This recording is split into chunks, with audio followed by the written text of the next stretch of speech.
Good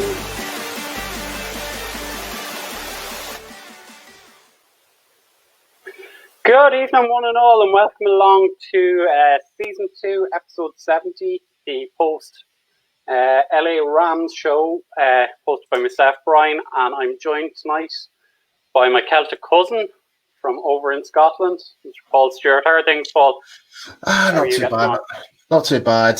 Happy football's back, but obviously we're going to be talking about the first game of the season, so there's a lot to kind of cover today. There is surely. You fully recovered from the 5 a.m. finish on Sunday night? I think I've still got the caffeine injected into my veins, to be honest. I managed to survive without caffeine, but I think I'm going to need it at some stage soon. Yeah. So I think once this show is over, I'm going to be hitting the bed straight away. But you're not the only one. But if we jump into it and have a quick look at our news round today, so obviously Cowboys lost 20-17, and we're going to get into that in a bit more depth. The Washington team of football had a victory on Sunday. The team with no name. The team with no name. Yeah. And as a defensive lineman, Paul, you must have been foaming at the mouth at some of the performances from that team. I'm actually, I'm trying not to cuss here, but god damn it, man, Washington's D-line looked ridiculous. They looked ridiculous. Like, Chase Young, holy crap, he is worth that draft pick. Like, it's just scary.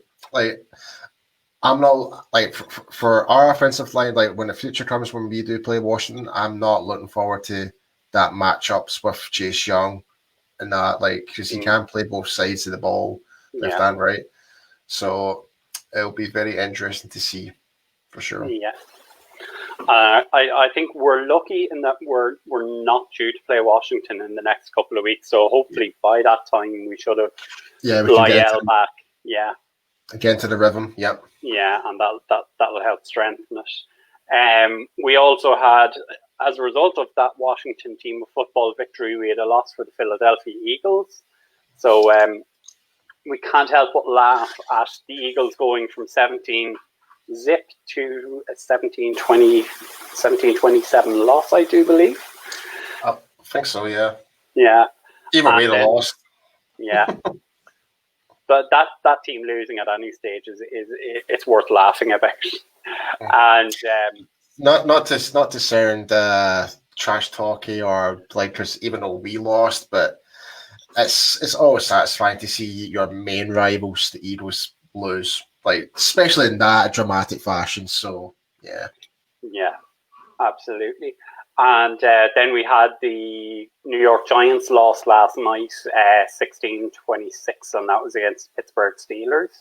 Saquon who? I have to agree. I mean, he's been there for this is his fourth season? I think this is his third season now. Yeah.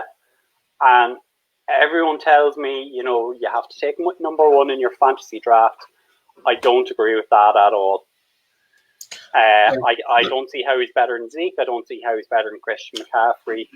And there's other running backs, I'd say, are of the same level. Yeah, don't get me wrong. Like, Saquon is a good running back. There is no doubt about that. But when you make the comparison to like McCaffrey and Zeke, like it's no, it's not. And last night showed that.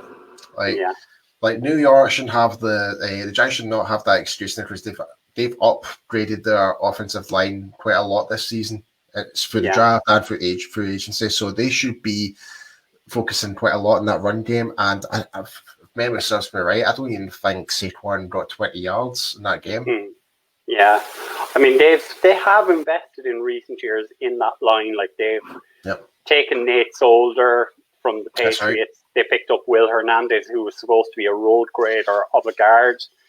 He's not really lived up to that yet. Yeah. Time on his side, but I expected more from him. And then as you say, it was Andrew Thomas they picked up in the draft, I believe. That's right. Which was quite the surprise, especially because everyone was talking about Tristan Wirfs at the time. Like he would have been like the first tackle to go off the board, but no, it seemed to be Andrew Thomas. So yeah, there we go. So before we jump any further, we must give a shout out to our show sponsor. So Barry Griffiths and the team over at Cowboys Experience. If you are heading over this year, if they do manage to get games opened up and fans in to attendance, make sure you book that through Cowboys Experience. You have the website there. Paul, as always, give Barry a shout out. You've experienced what it's like with Barry and the team.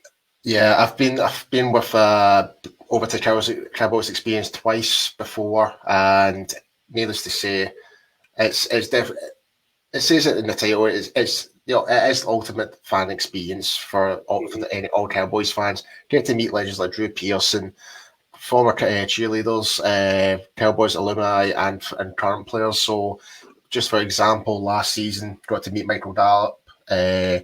Cole Beasley, unfortunately, is not last season. The year before, sorry, it was 2018. I went before, sorry, and previous years met Travis Frederick, Zach Martin, Jalen Smith. So you are meeting starting players within the Cowboys roster. You're not like just meeting backups or whatever. And that you are meeting the core players that make up this football team, and not just that.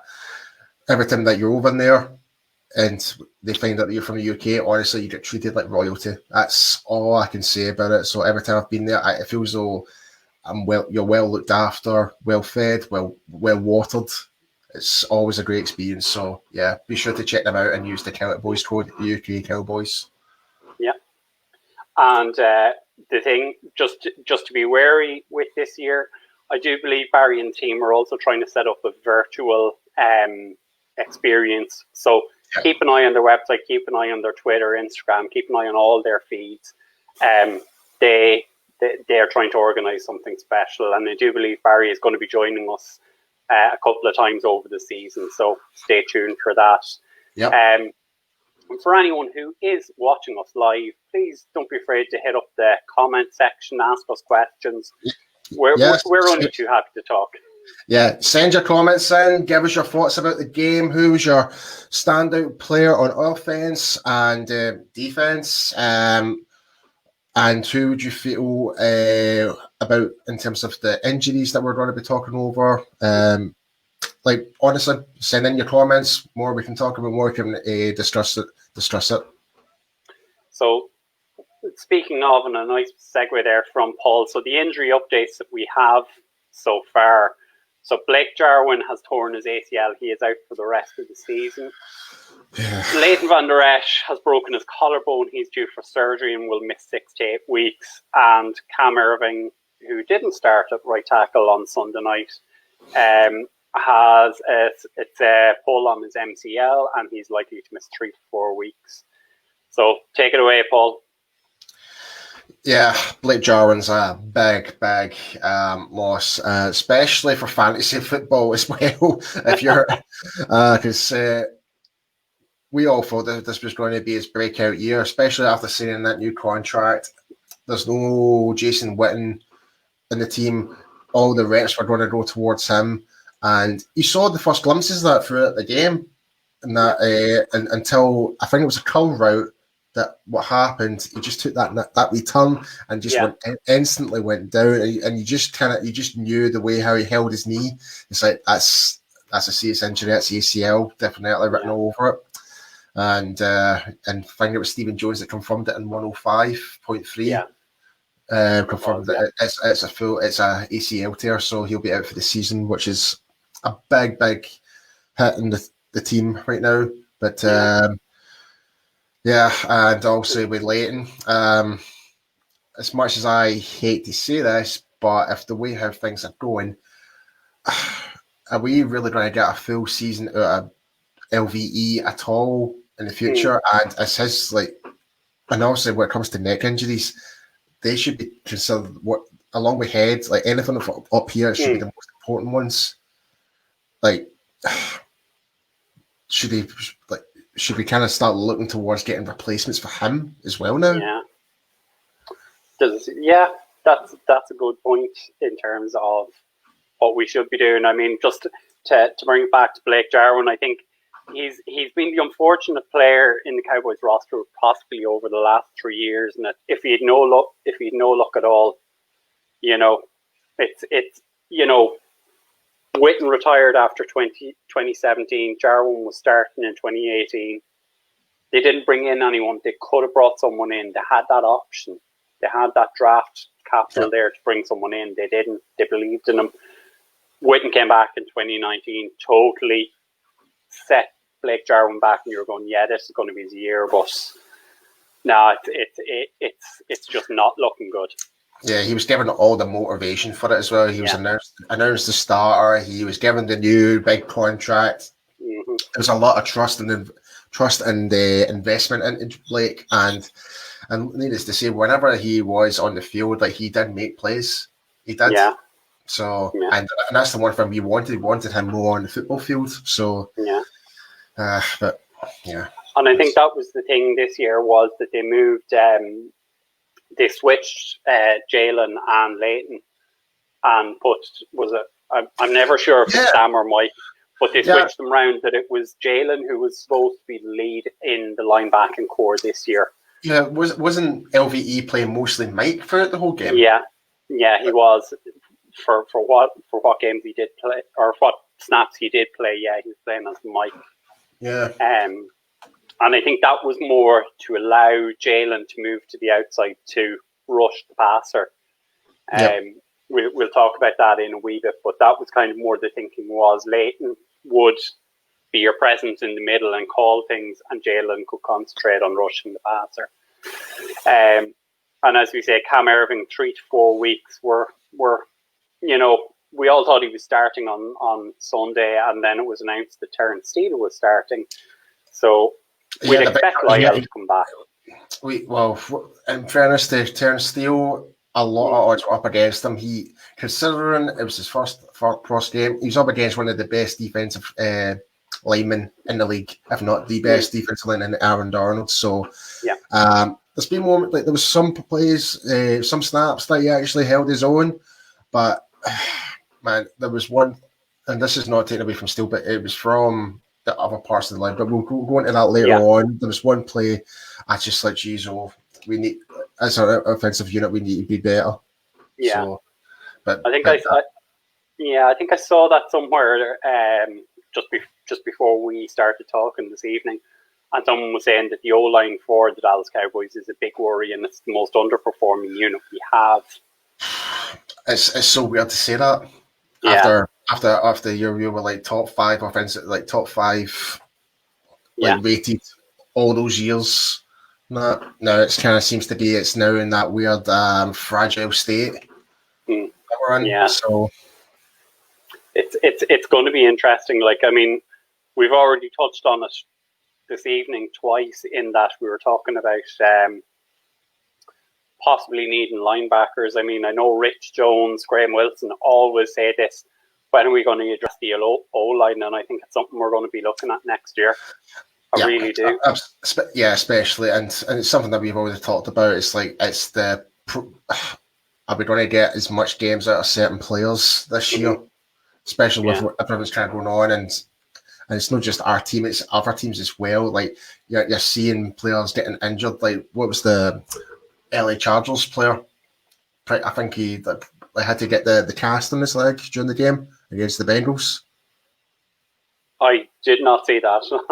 Yeah, I think it was like within the first 5 minutes of the game or something like that. And that's him out for the season now. I can't remember what the player's name is, but it just comes to show that it's just one of those scenarios where anything can happen. Yeah. You know? So if we move to the roster moves, so Mike McCarthy has come out and said that their moves are possible up to Friday. They haven't looked at anyone yet. I think at linebacker we're okay in terms of, we have Joe Thomas, we have Luke Gifford, and Francis Bernard can all be promoted. I think, like, this is my personal opinion. Like, even though Bernard was the star drinker, but I think he should try and get that go ahead because I still think we still need a bit more coverage. He has that coverage type of style linebacker. Yeah, absolutely. And then, why not? He was tearing up trees in practice camp, so especially going forward for this game going ahead. But we'll leave that to the guys on Thursday's show. Yeah, absolutely.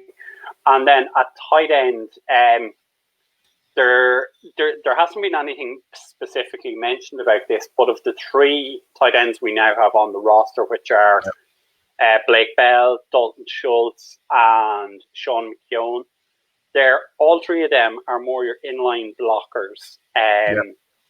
They're not catching tight ends. I know when Blake Jarwin went out, Dalton Schultz had 1 catch on a 3rd down, which was key, but then he also couldn't get his hands on 2 others. So there may be looking outside for a tight end, but a name to watch out for will be Cole Hicatini, who's on the practice squad. He was more of a receiving tight end in college. He bounced around a couple of colleges, but in his last season with Louisville, and he was with Lamar Jackson at the time. I think it was in Lamar's Heisman year. He had something like 58 catches for nearly 800 yards, I believe. So watch for that. And Stephen and Mike McCarthy have not ruled out bringing in outside help yet. But have you any thoughts on that, Paul? I think they'll try to keep it as tightly sealed as possible because I find there will be some acquisitions getting brought in, obviously way before the deadline and stuff like that. There will be something like it's going to be a week-to-week thing. Right now, I find they're just trying to evaluate from what happened on Sunday and see what they've got at the moment. Is there really much need to be that desperate to go out into the market and bring someone in? Like if anyone knows, like it's bringing someone in who doesn't know the playbook. It's going to take them time to kind of fall in, depending on what the position is. If it's like linebacker or wide receiver or something like that, you need to know the play calls and need to know the specific routes for those certain plays and whatever. Not if it's like D-line or offensive line, then you just need to know what gap protection that you're essentially doing, or what if you're doing a pull, or you. It just depends, really. But I don't see anything happening in terms of bringing anyone in. If I'm being perfectly honest, I think you kind of nailed it. It's like we are looking to those practice squad players as well, because they know the playbook that adapted to what McCarthy's already been doing. So it just makes more logical sense that way, and it doesn't necessarily hinder going forward with like a cap or anything like bringing this new player that they might want this bigger enough contract that it might hinder something, you know. Yeah.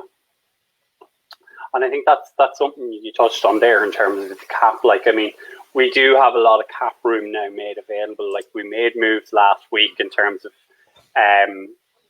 restructuring Zach Martin's deal, in terms of restructuring DeMarcus Lawrence's deal. So I think at the minute we've something close to 30 million available on the cap to us. Now, whether the plan for that is to carry it over to next year in terms of paying Dak, or they're going to try and go after someone to bring in, it remains to be seen.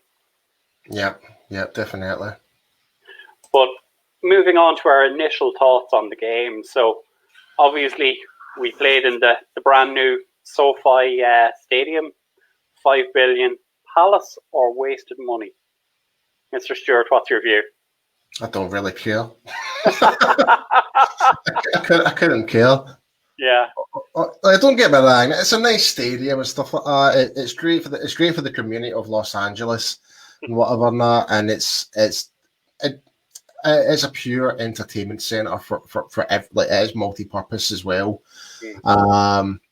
Same is kind of go forward with the new Raider Stadium as well. I think personally, I think the new Raider Stadium is probably better. That's my personal opinion because it looks something out of Star Wars. That's my personal opinion. But that's the only reason why I'm saying it though. But I think the Raider Stadium was only I think roughly in the range of $1.6 to $2 billion. Yes, compared to $5 billion. Yeah, it's pretty much half the price, but it's pretty much the cost of living of when you think of the Los Angeles. Yeah, it's so much more expensive. Like you would think Vegas is expensive, which it is, but like Los Angeles, California is. It's really. You need to be super to live up there. And what were your initial thoughts in terms of games that were played over the weekend? Obviously, there was no crowd, so there was piped in noise, but I think we saw it a couple of times in the Cowboys game itself. Where we jumped and had neutral zone infractions. Do you think the lack of a crowd impacted on that, or? Yeah, I think so, because you could hear everything. You could hear Jared Goff calling out the signals and that, but I think when you were getting into the rhythm, like this pretty much all happened within the first half of the game. They did manage to correct it, like that, the neutral zones, like as the game progressed. Yeah. But this is the one thing I'm not a big fan of is the 2-point stance. Because you're more like, for me personally, when I was in the 2-point stance, I was more trigger happy, so to speak. I feel as though I'm more prepared to like launch, and if you're in your 4-point stance, you're more or less eyes on the ball because you're in that lower sense of gravity. So to me, it's just. Yeah, I think it's more to do with how they were positioned, like not so much position, but it's the stance and obviously just lack of preseason, lack of pretty much the whole list above of what the smaller training camp, all the reasons.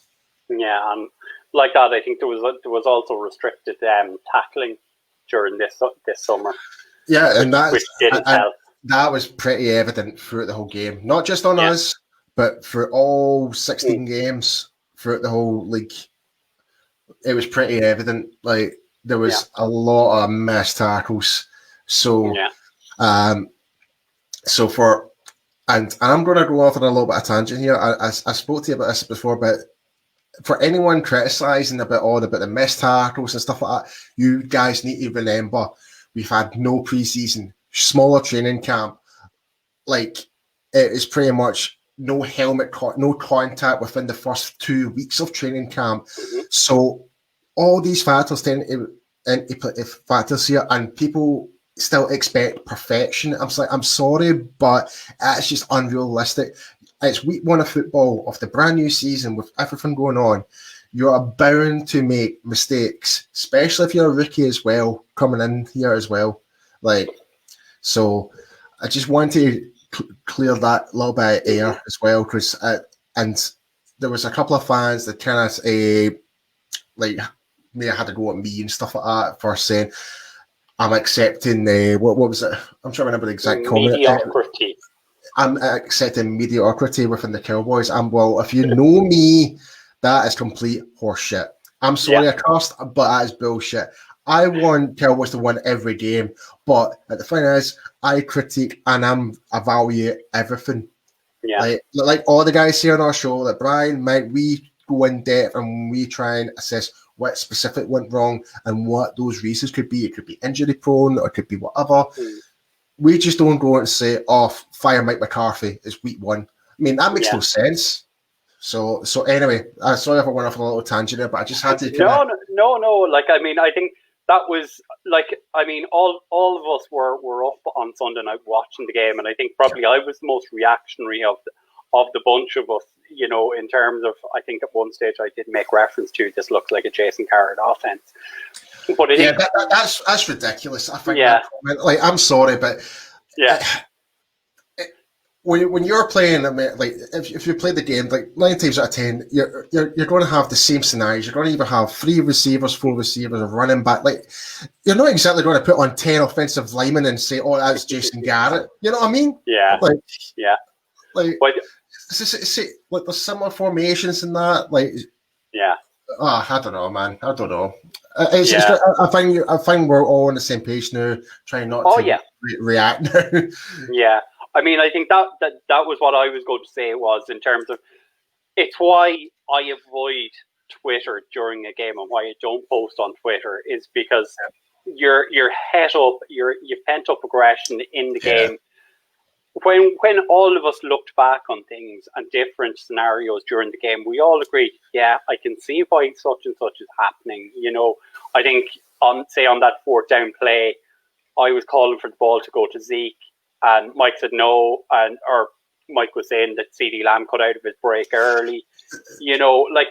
That's the great thing with us as a group of people. We all balance each other out, which is great. Well, it's funny that you mentioned about the fourth down, right? So I supported that. I'll be honest. Yeah. I might finally we can actually be a bit more aggressive. We're going for the win. Yeah. Which, and for someone to say, bring back Garrett to be more conservative in the game, it's like, come on, man. It's like the thing that we lacked the most was having the balls to do something.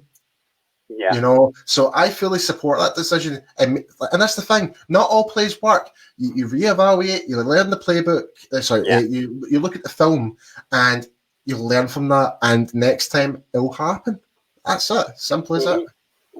And I mean, the thing is, the great thing to see was CD did take ownership of it. He came out after the match and said, "Yeah, that's on me. I broke early out of my run."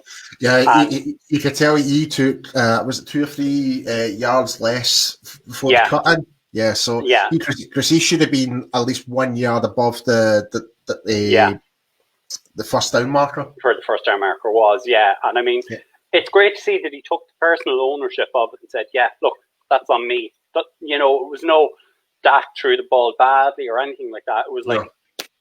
It was me. I broke too early from my cut, And not just that, Dak had to adapt the throw because he was that closer than usual. Yeah, so that is true. That is very true.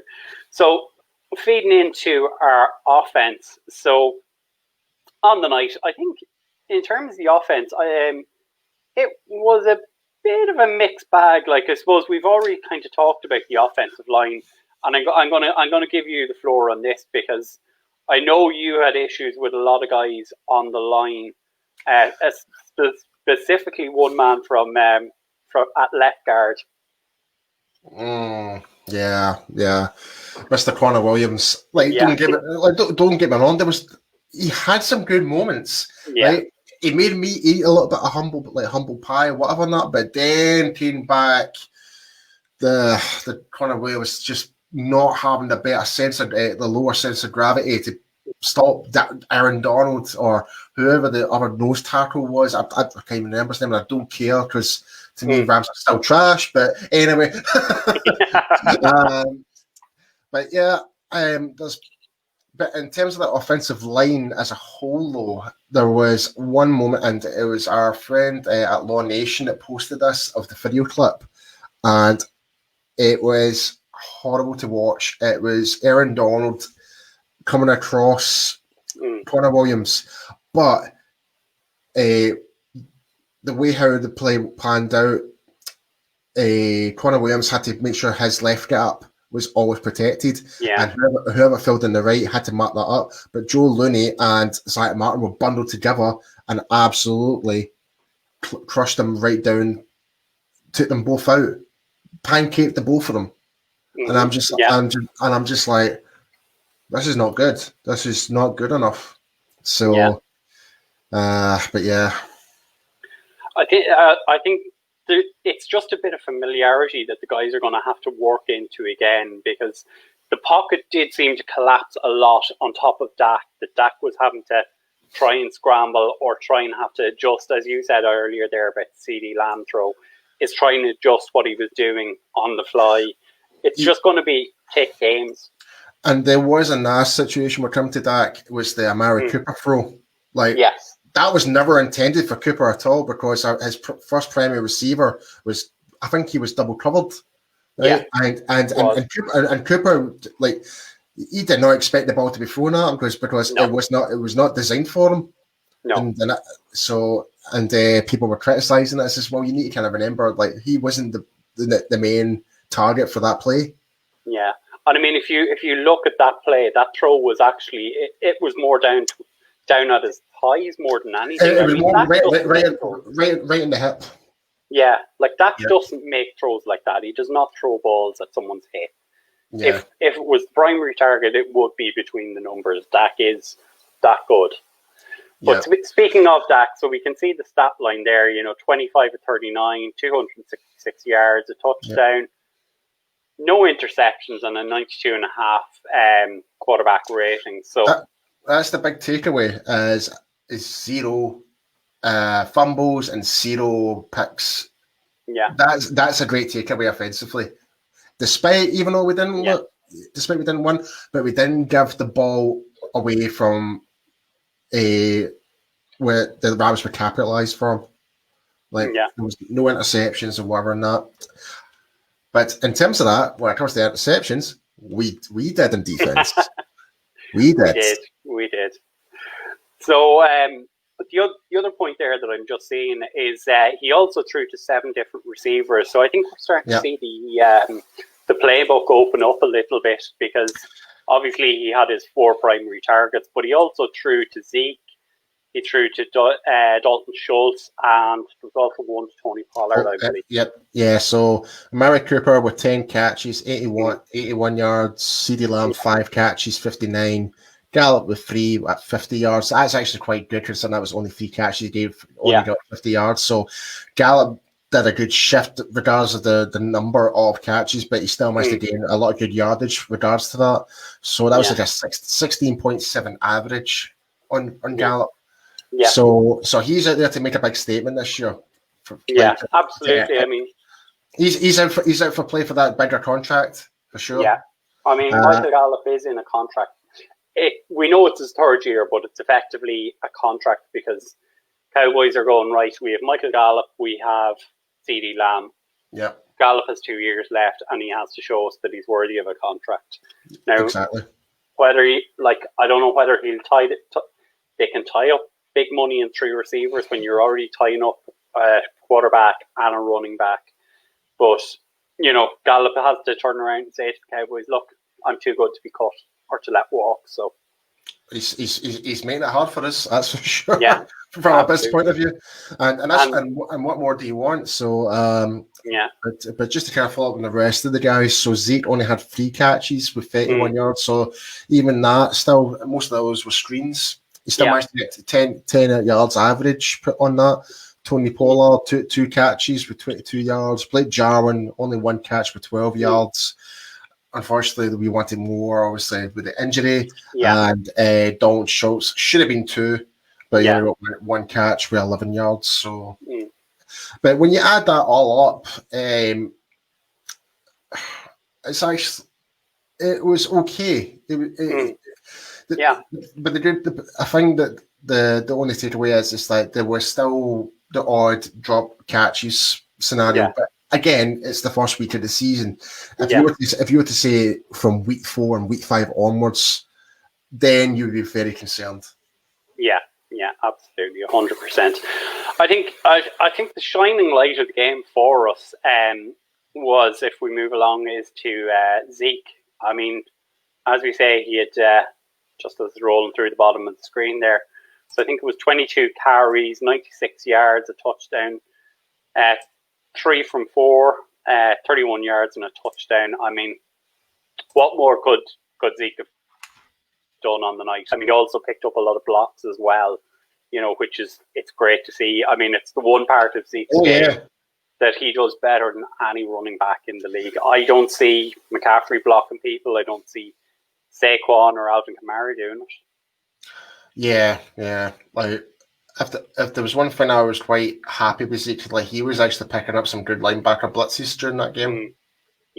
So that I was quite really, and same with Pollard as well. When Pollard was getting, he was like even though like when you compare him and Zeke in terms of size and stature, Pollard is a smaller bunnet, but he can hold his own.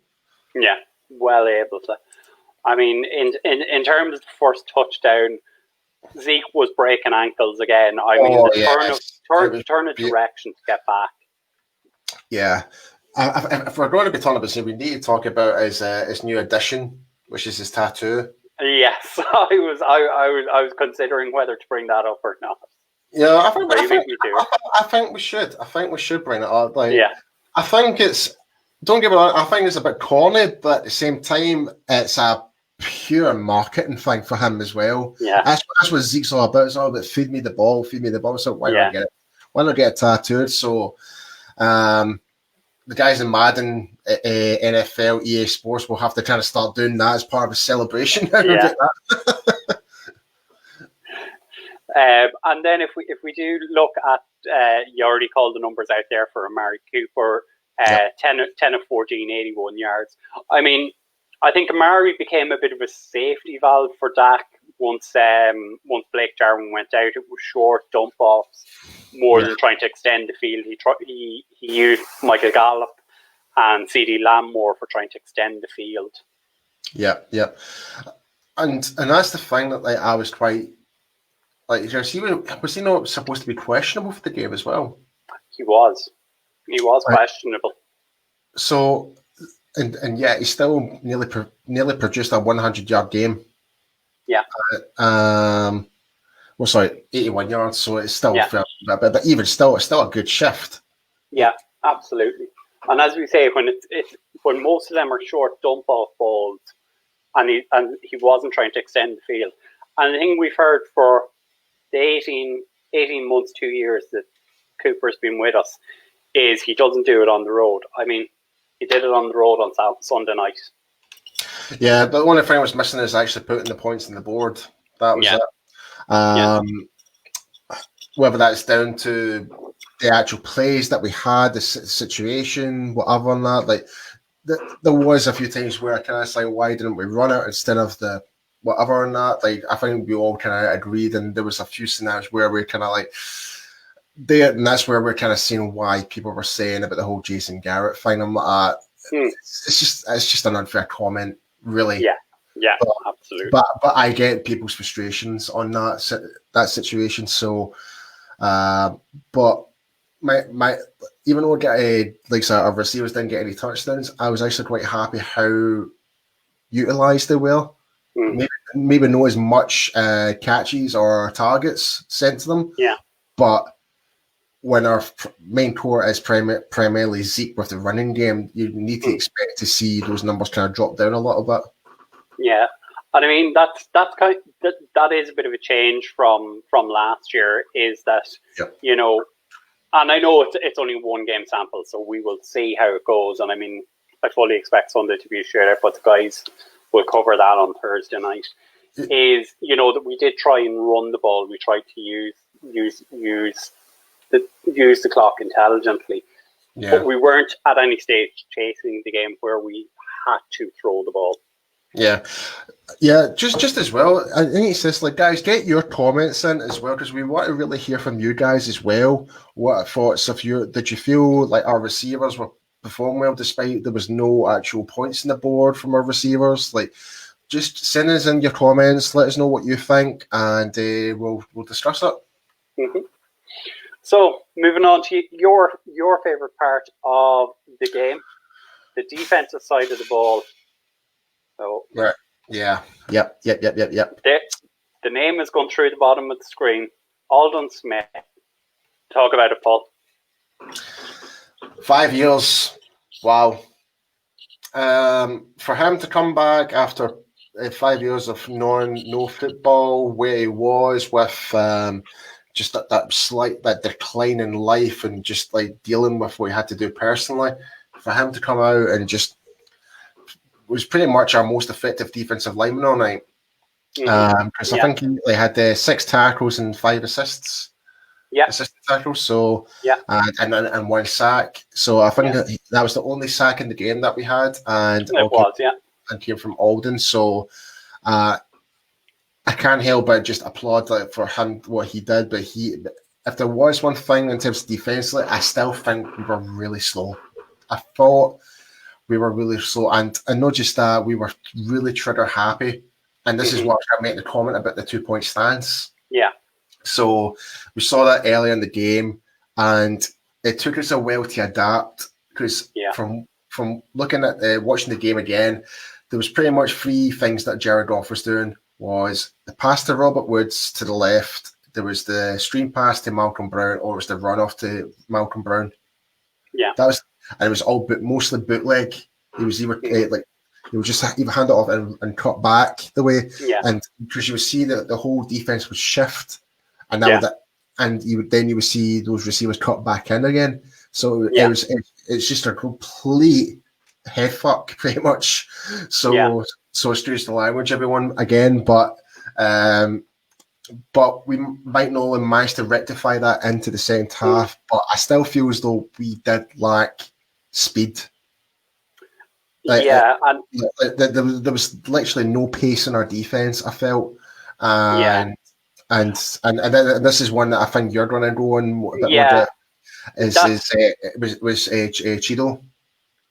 It is, but just going back on your point there, I think part of the reason, and I don't think it was that the defense as a whole were slow. I think it was Goff was getting the ball out so quickly. I mean, I think it was between 2 and 2.5 seconds the ball was out of his hand from the snap, so the defense were getting that chance to get a read and get after him because, as you say, the defense was moving. It was a bootleg, a handoff, or a pass to Woods. And I need to give the offensive line for the Rams credit, though, because last season they were absolutely trash, but they came out aggressive, really aggressive, to the point where they were shifting our defensive line 2-3 yards down the backstretch of the field. Yeah. And I'm just like, no, I'm sorry, it's just not good, because we should be the ones that should be fighting for that gap, hit that gap as quickly as we can. I just feel as though we were just kind of getting too held up, trying to shift, fill. We were just trying to fill the gaps rather than hit the gaps. And that's probably the only takeaway I thought that I wasn't really too comfortable with, because normally, when you've got players like Paul, who was known for hitting those gaps rather than filling up the gaps, if you're ever filling up the gap, you should be getting two bloody offensive linemen double teaming you. We shouldn't be having that scenario with a forefront. Yeah, no, absolutely not. You did touch on to someone else there. So Cheeto had there was some good, there was some bad with Cheeto, mixed game. Again, it kind of goes within the whole defense as a whole. There was a lot of good moments, and there was a lot of slap your head moments, what the hell is going on? So, but I think we know the one especially was I can't remember who the receiver was that did it to him, but basically it wasn't even a stiff arm, it was pretty much just a wee and I think it was Higby. Yeah, it was Higby, the tight end. Just took him out, and there was space available, and they got the first down out of it. But I know. But let's try and highlight the good points. So one pass defended, but most importantly, and what we've been crying out for years, an interception. We got the interception that we've been crying for. It's something we didn't really celebrate too much, because it didn't really happen last season. But first game of the season, we managed to get a takeaway. But hey, I'm happy with that. But I think for some of the players that did stand out as, and you might agree with me, is Darian Thompson. A guy that we thought at safety we were going to be really struggling. I thought he held his own. Nine total tackles and 1 assist. I think he was the leader. I think he was the leader in our tackling. So solo tackles. He was leader in solo tackles. All right.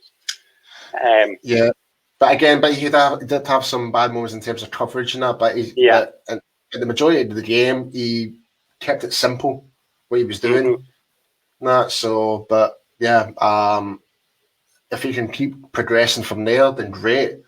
And hopefully that might ruin the whole talk about the Earl Thomas thing. I know that might be controversial. Some people might come and say, he's 10 times better than Thompson. That may be true, but if he's playing well in the field, why need to upgrade?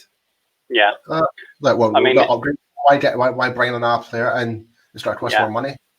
Yeah, I mean, I called it 2 weeks ago when we were doing the roster show that I wanted a badass safety. And look, I know, again, we're prefacing most of this with it's the first game of the season. But for a guy to have 9 tackles, 1 assist, and I don't think he missed a tackle. I think, as you say, he might have missed a few things in coverage, but he didn't miss anything. It's great to see. As far as I'm aware, not 1 tackle was missed. It was just more so his positioning may have been wrong, and in terms of coverage, and it kind of led to like some Robert Woods getting the upper hand, and maybe like a Chido and whatever not. Yeah, and I know you wanted to touch on this as well. So Jalen had 11 tackles, 5 solos, but you heard something before the show. So if you want to take it away. Yeah, he was rated 8th worst performance on linebackers in the NFL based on Pro Football Focus, which that could be down to a lot of factors as well. Don't get me wrong, he had a really quiet game. He did. It's not like Jalen, like because normally he is running across the field. But I think the whole scenario again is with the injury to Leighton. I think he's got that mindset. He wants to do everything, and he's just doing too much rather than doing the more simpler things. Because we know he is a good linebacker. We know that. I think it's more he needs to kind of trust his other teammates like Joe Thomas and once like if it's Luke Gifford or whoever, Francis Bernard that does come in to like fill in the role of Mike or whatever, he needs to entrust his other linebacker core to do their role as well rather than do too much. Yeah. So I think that's probably why he's been given a bad rating, because he's not doing what he was supposed to be doing as well. Yeah. So on this show, we do give some love to our very special teams. So, special shout out to the punter. So I think he only punted 4 times. Reasonably solid, a bit of a bounce back from what we've seen in recent years.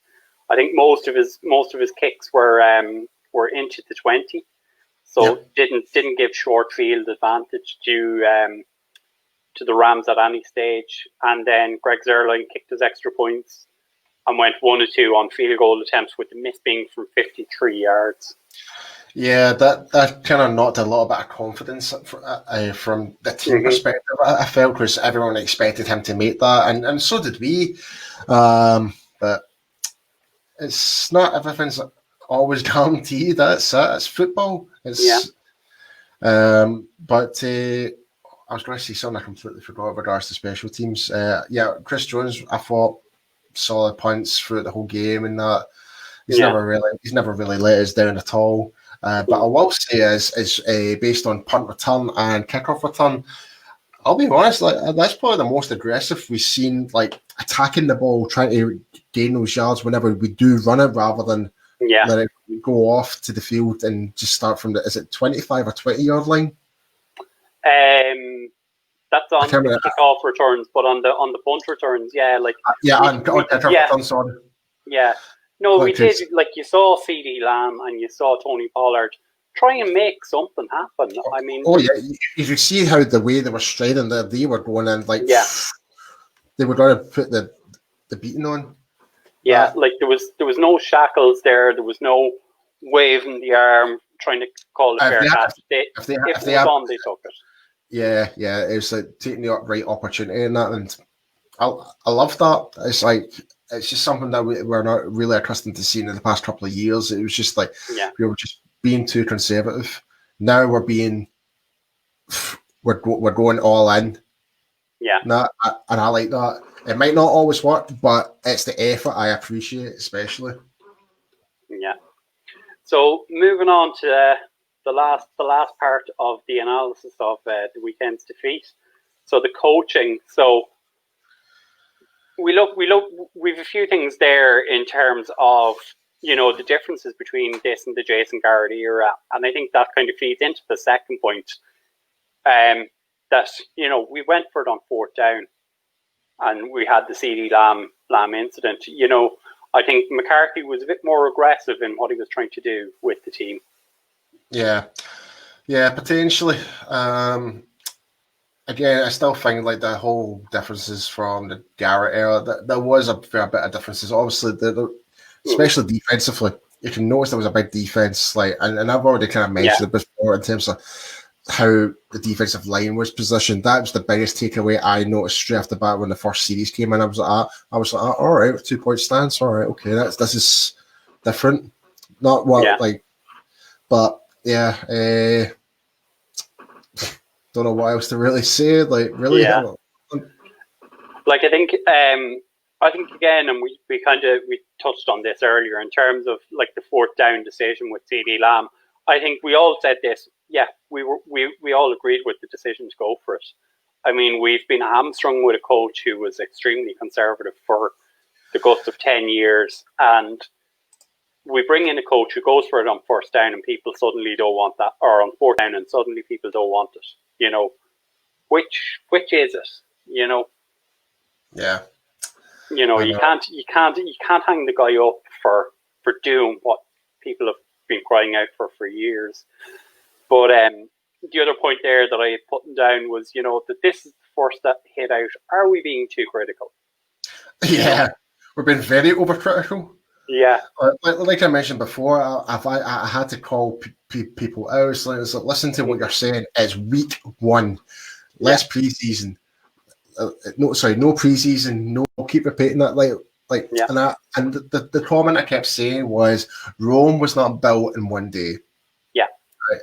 It takes time for especially with the whole new coaching changes and everything. You're not expecting Super Bowl tomorrow.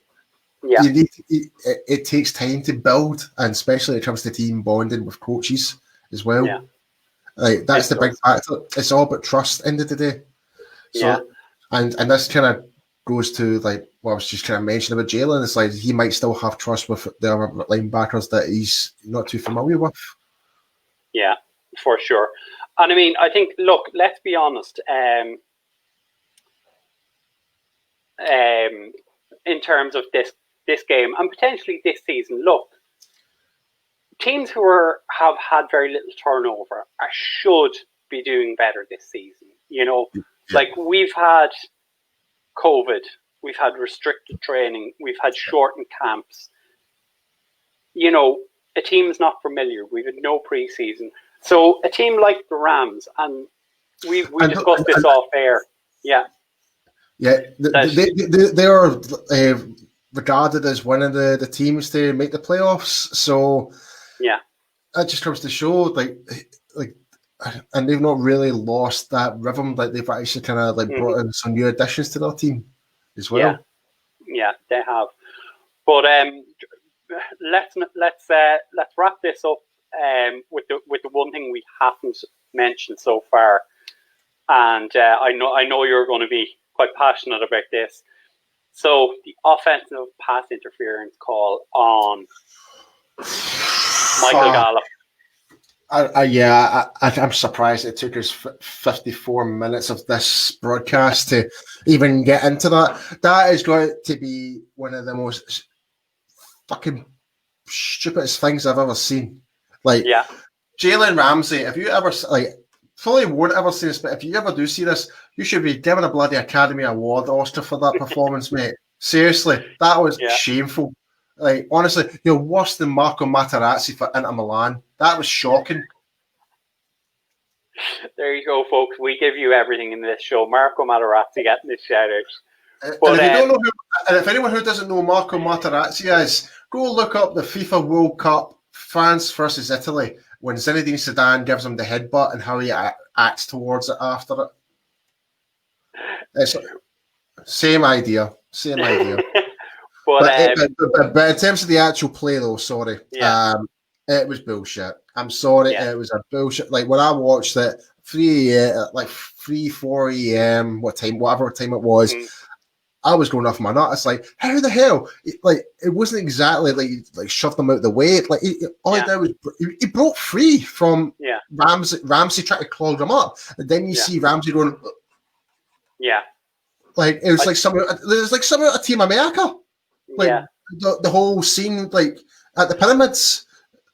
Like, Like I'm just like, it very much seemed to be a case, like from what I was seeing, it was hand fighting. And at the point that Gallup, as you say, broke free, the arm, I think the elbow straightened, which is where they claim that's offensive pass interference that it's pushing off. I totally disagree with that. Call. Yeah. Such a bad call. It really was. It's a terrible call. I mean, the guys don't, receivers don't seem to be allowed to fight for their space with cornerbacks at all. And I mean, I think someone said it, I don't know if it was during commentary or I saw it yesterday, that only Jalen Ramsey would have reacted like that, Yeah. And then he doubled down on it. And it was either on his Instagram or his Twitter, that he was saying, how is this not pass interference? I mean, he caught the one frame where Michael Gallup's arm was straight. I mean, come on. Yeah. And that's already the gravity of that, like, if you were to run that in motion, he was already gone. He was already gone by then. Yeah. So, yeah, Ramsey, you're an absolute joke, mate. Absolute joke. So we've managed to get nearly an hour out of this show, Paul. I was struggling to think we'd manage it, but we have. No, I think we managed to cover it quite well within the hour. So yeah, I think we did all right. Once more, I'm just going to remind you all, you can follow us on Facebook, on Instagram, on Twitter. The podcast will be up on YouTube, Spotify, iTunes. I think there's a couple of other streaming services that we have. I think so. I'll need to double check with Mike, but I think we're in the mass majority of all the platforms, the mass majority of all the main ones. So yeah, be sure to go and check them out, folks. But please, guys, please don't be shy leaving in comments and that. Obviously, we won't be able to do any comments because it's near the end of the show, but especially for the pre-game, get your comments in and during the broadcast.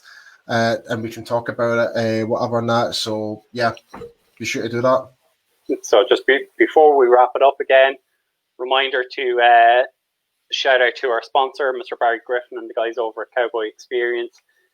If you're heading over for a game, if games are allowed and spectators are allowed in, get in touch with them.